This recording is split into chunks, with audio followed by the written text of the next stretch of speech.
Oke, terima kasih Mas Rifki untuk tahu tuh answer-nya, strateginya ini Mas, yang sudah sangat-sangat detail ya Mas Rifki.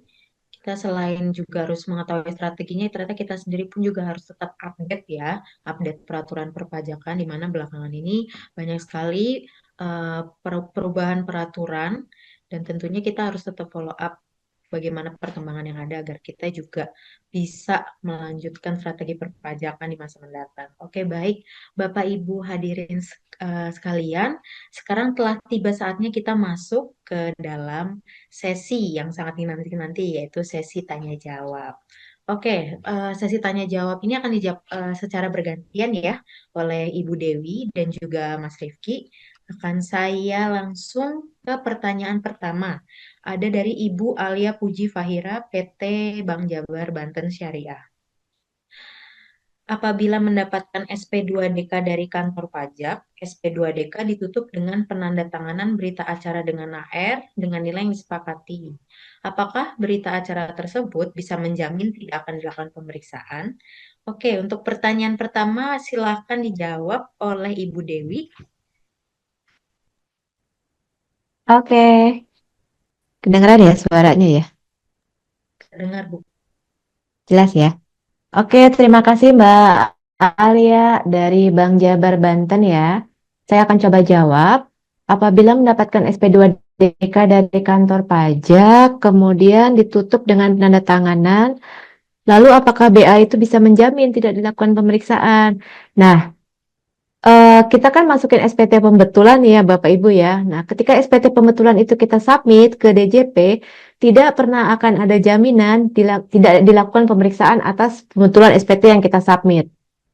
Jadi di masa yang akan datang itu bisa aja DJP melakukan pemeriksaan ke SPT pembetulan yang kita submit. Tetapi kan SPT pembetulan itu sudah menjawab beberapa poin yang ditanyakan dalam SP2DK ya, seperti misalnya ekualisasi. Jadi, insya Allah untuk ekualisasi itu nanti udah nggak ada koreksi lagi. Nah, mungkin nanti pemeriksa itu akan melakukan koreksi untuk hal-hal lainnya gitu ya, yang akhirnya ditemukan pada saat pemeriksaan.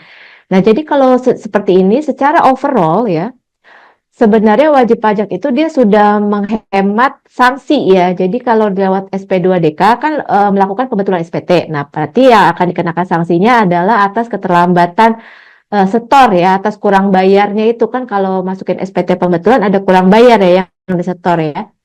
Nah, itu akan kenakan sanksi pasal 13 ayat 2 ya, 2% sebulan paling tinggi. Nah, kalau misalnya lewat pemeriksaan, kan akan ada juga pengenaan sanksi 13 ayat 3, ya, kenaikan 75%. Atau misalnya faktur pajak tidak diterbitkan, maka akan diterbitkan STP 14 ayat 4, yaitu 1% dari DPP. Nah, kalau seperti itu kan kita udah bisa conclude nih untuk ekualisasi berarti cuma 13 ayat 3. Nah, untuk koreksi lainnya yang nanti diperoleh dalam pemeriksaan ya dikenakan sanksi yang berikutnya nanti kita lihat dalam proses pemeriksaan. Jadi secara overall kewajiban pajak kita sebenarnya sanksi yang akan kita terima itu lebih kecil apabila kita sudah lewat SP2DK terlebih dahulu. Oke, baik. Untuk Ibu Alia sudah terjawab ya oleh Ibu Dewi. Terima kasih Bu Dewi untuk jawabannya.